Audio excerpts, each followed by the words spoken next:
Hello and welcome to Kloeker's Education Foundation, providing quality content for amazing teachers and students.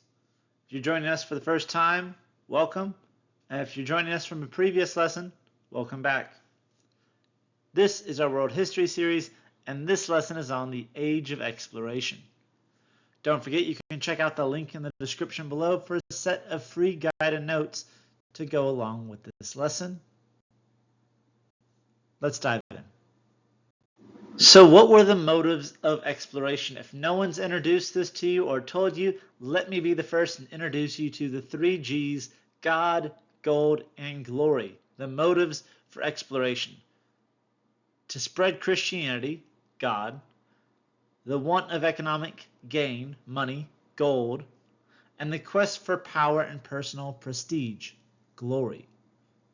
Now, the advancements in navigation and naval advancements in shipbuilding, coupled with gunpowder and steel, is going to make European exploration far more deadly than if it had happened 100 years prior. So, are they going through Southwest Asia? No. The Crusades created a lot of contact between Europeans and non-European civilizations, specifically that of the caliphates in Southwest Asia. Europeans still wanted to trade with India. They were used to getting goods from India and from China along the Silk Road, but after the failure of the Crusades, there's not the desire to go back.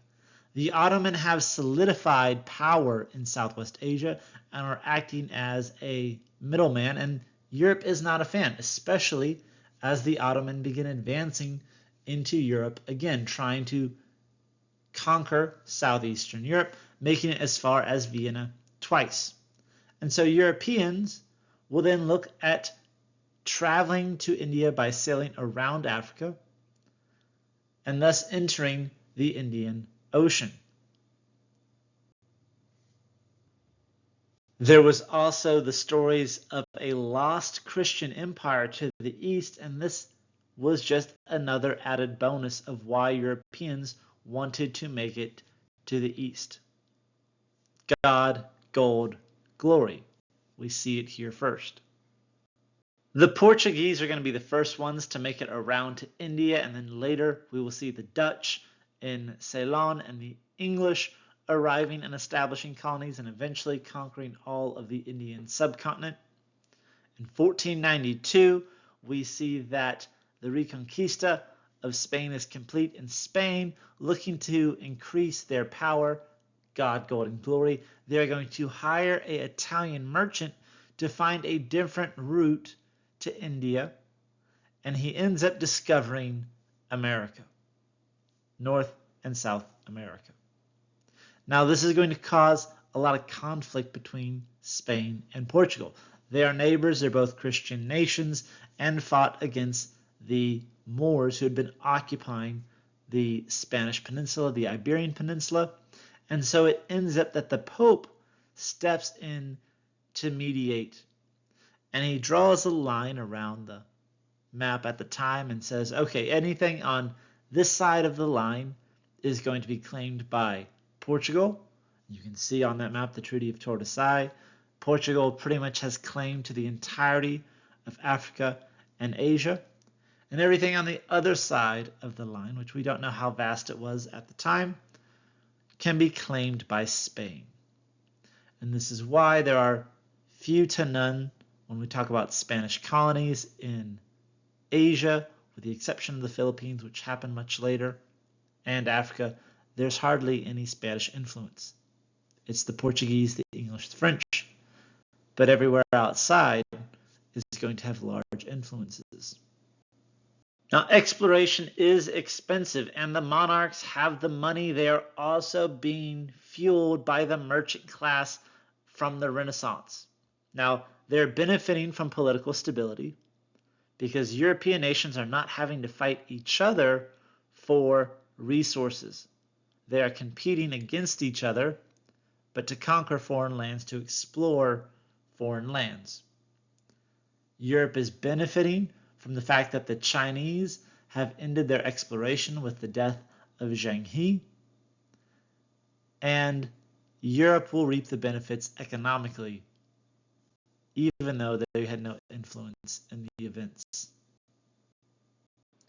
We see the development of the triangle trade across the Atlantic.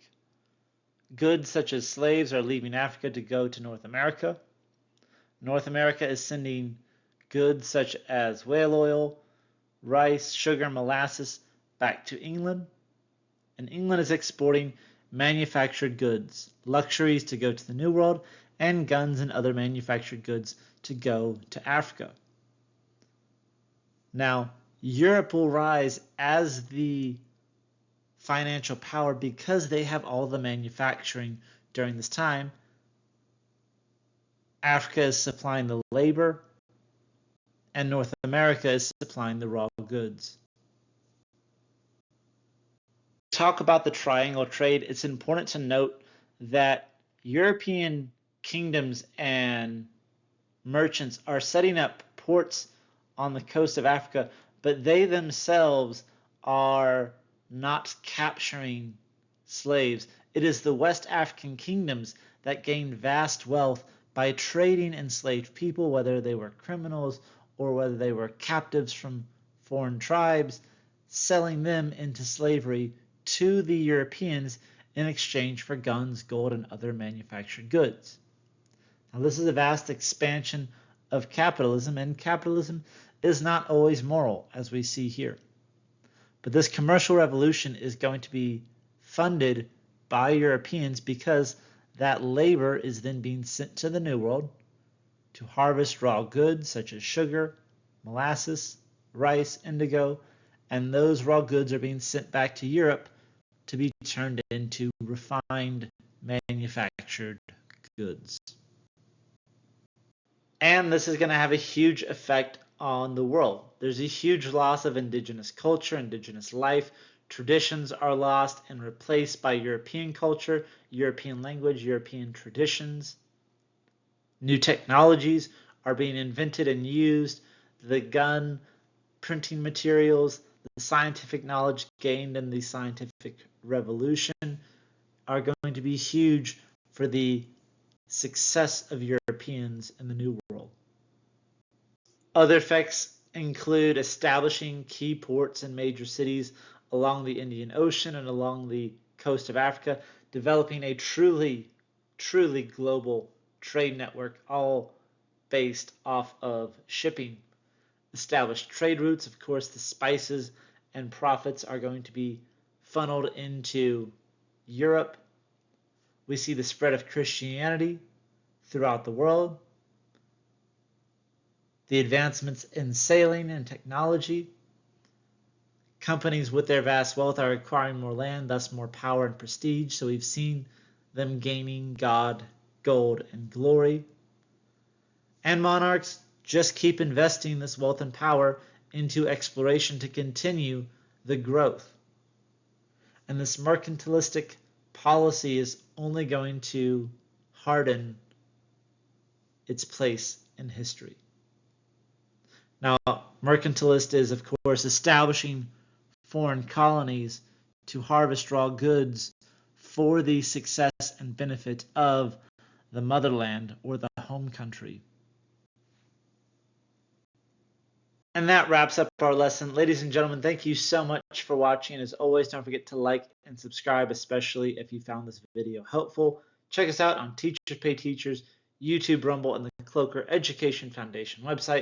We have a ton of lessons and a ton of resources which might be beneficial to you or your students. To see what's new and what's next in our series as we continue to break down the Age of Exploration, the Spanish, and get into our future units, click here. For something you might like, click down below. And to subscribe to our channel, click here. All of this and more is just a click away. Thanks for watching. I'll see you there.